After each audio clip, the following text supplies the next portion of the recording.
every act or every legislation which is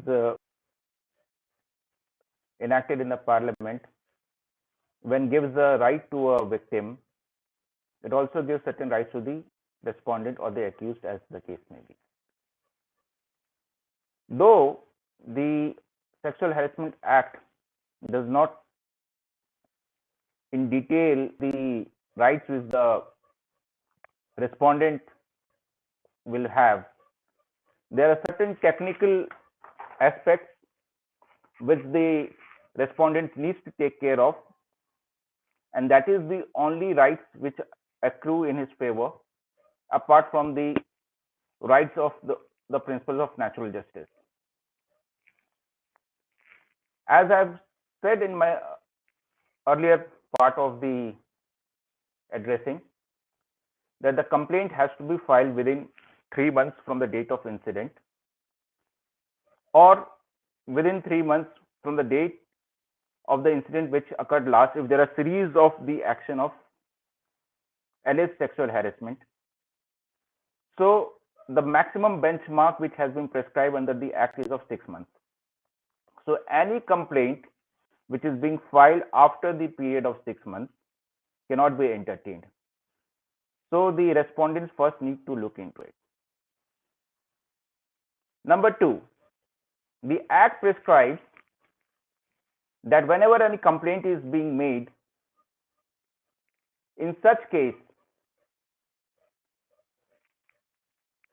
the copy of the same has to be provided to the respondent within the period of 7 days, and the act says shall be provided. So it is not an obligatory thing, it is a mandatory thing for the internal committee to follow. So once the copy of the complaint is received within 7 working days along with all the documents and list of witness, then only the respondent is supposed to respond to the allegations made therein within 10 working days thereafter.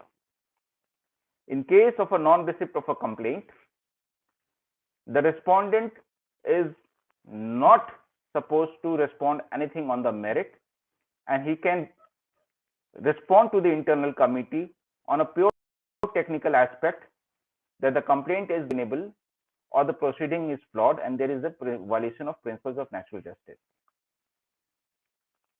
The proper manner as to how the inquiry has to be conducted has been detailed under Rule 7 of the Sexual Harassment Rules 2013.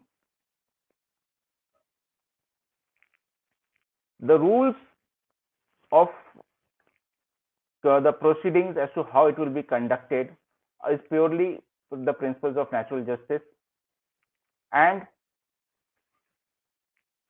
if at any point of time there is a violation of a principles of natural justice, the person concerned can always go into an appeal.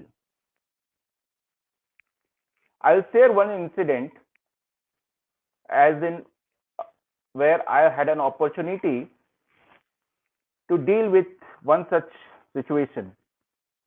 The respondent herein was working on the post of a AGM in a central government public sector enterprise,